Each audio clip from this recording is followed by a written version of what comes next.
Hi guys. Hi. How you doing? How are you? Good, thank you. Good. How are you? Okay, I'm alright, thank you. Good. Okay, what I want to start with is Dave. You and two others started the band. Yep. It was kind of Yeah. You were looking for a singer. How did you arrive at? We were looking for a singer and we couldn't find one, so we ended up with him.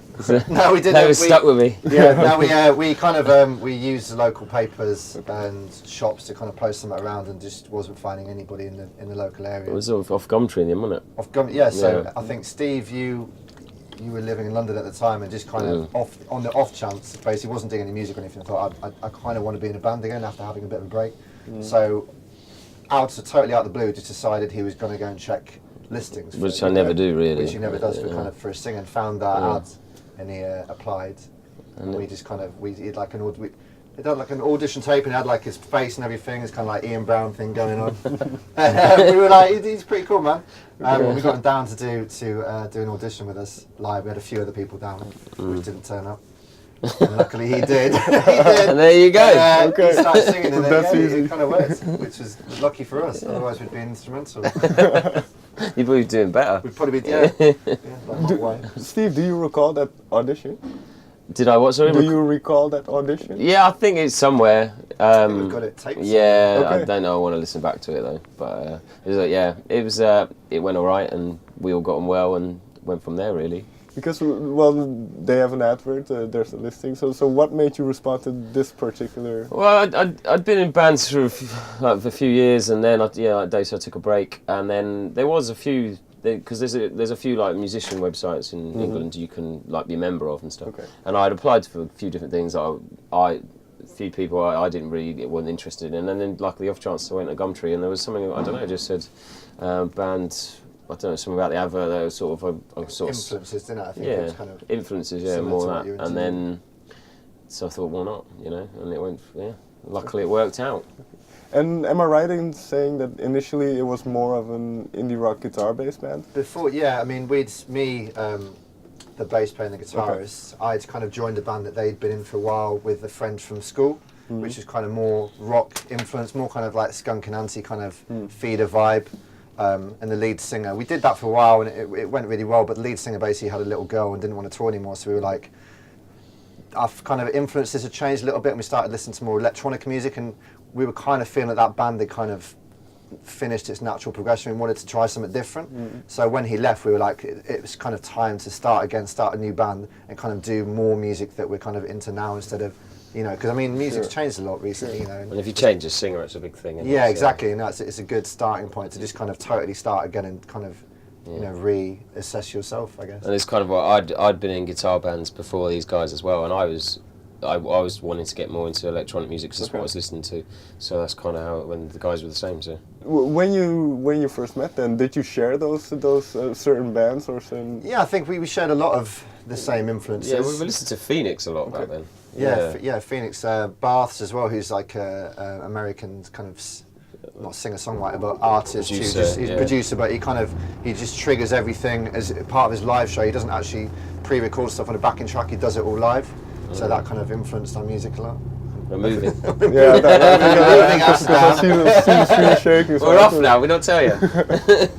Well, you mentioned the influences and electronic. This might be difficult to pinpoint, but do you know why those influences at that moment kind of started to seep in? I don't know, I guess it's more to do with what music was around at the time. I think for a while, especially in England, the emphasis was on guitar bands, indie music. Then you kind of got into singer-songwriter territory, and out of that, I think people were getting a bit bored of the same music. So then more electronic stuff was being played, like Yeah Yeah Yeahs, on like even like Maximo Park kind of had elements of that sound in it. LCD sound system, that kind of stuff started kind of filtering through to the radio, which I think had a kind of an effect on us as musicians. That's what we were listening to as well. This is because there's a lot of good bands out, so you're influenced by what you listen to a lot. So it's kind of that's what it's born out of, really. How long from that moment then did it take for you to find kind of your direction sound. or find it? A while. It took, yeah, I mean, we kind of we kind of knew what we wanted to do, but we just kind of was struggling to achieve it first of all, because we had so many different ideas floating around. So I think we must have written about kind of 10 or 20 songs, which all had like, one sounded like Chili Peppers, one sounded like Phoenix, you know, all these different things.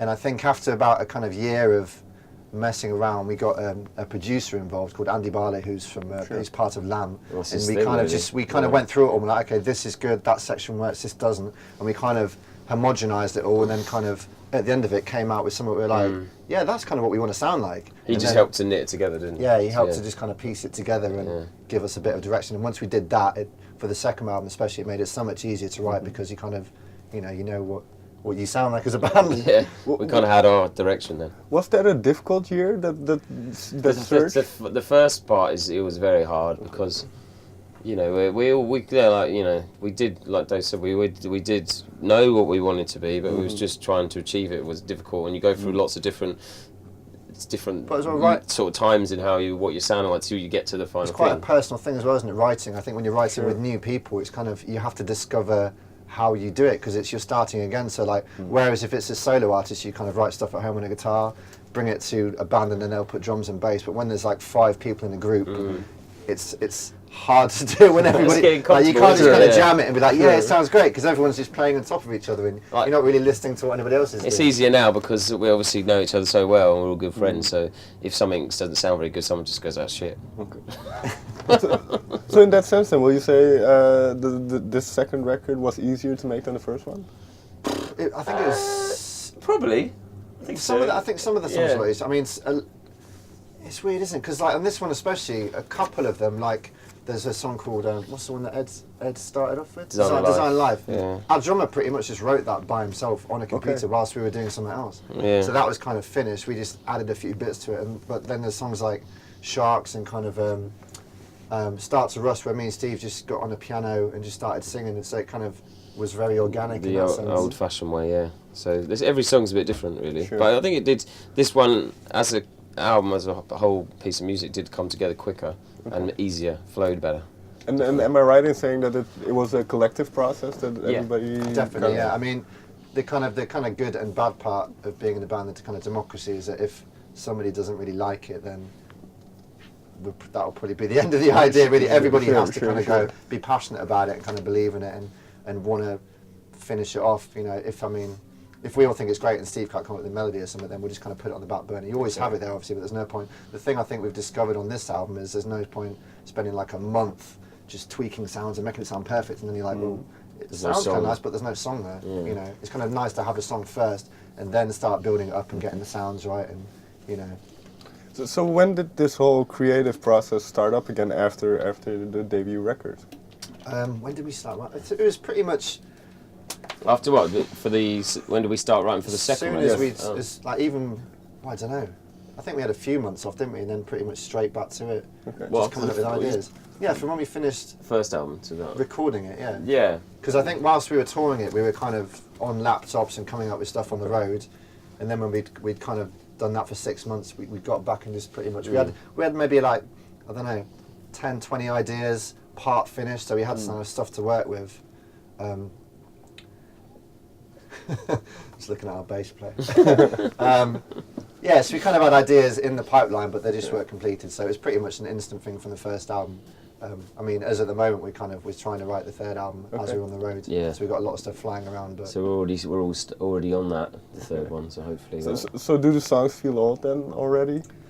Of the second album? What, sorry? Do the songs for the second album already feel old? Because we've written them a long time ago, but we haven't gigged them that much. So this is kind of the first tour, this end of the year, that we've been able to play them live, and we haven't, up until now, we haven't really had any feedback on them. So although the album's completed, we didn't really know what other people thought about it until it's been released. So it's kind of nice that we're going down so well live, because obviously, you know, you might think something's great, but until somebody else hears it, you don't really know for sure.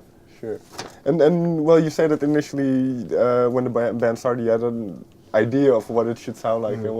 So for the album then, was there an idea when you started? How the album I think it was kind of, with the first song, like the cornerstone of the album was a song called Skies Turn Gold. That was kind of the first song we'd written in that we were like, this song, we really like this song one's great. And I think then we just kind of it was born out of that. Then we just know that's where we want the album to sound more along these lines, and it went. That's sort of how it come from there. And we just wanted it to be, a cohesive album, which was something that we thought the first one maybe.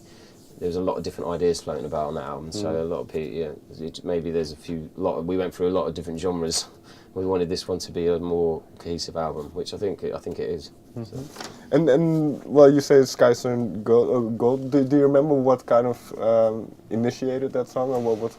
That was I think we had a day off, and I decided to come in to the studio and say hello. And Sam, kind of guitarist, keyboardist. / producer was on the computer, and we were like, let's just write a really stupid song just for fun, like let's just try and write like a house track, and we did it, and we used all the cheesy samples and made it sound, it was kind of cool, but it was like real like crap Ibiza music, and Steve came in and he was like, I'm not really sure about that, man.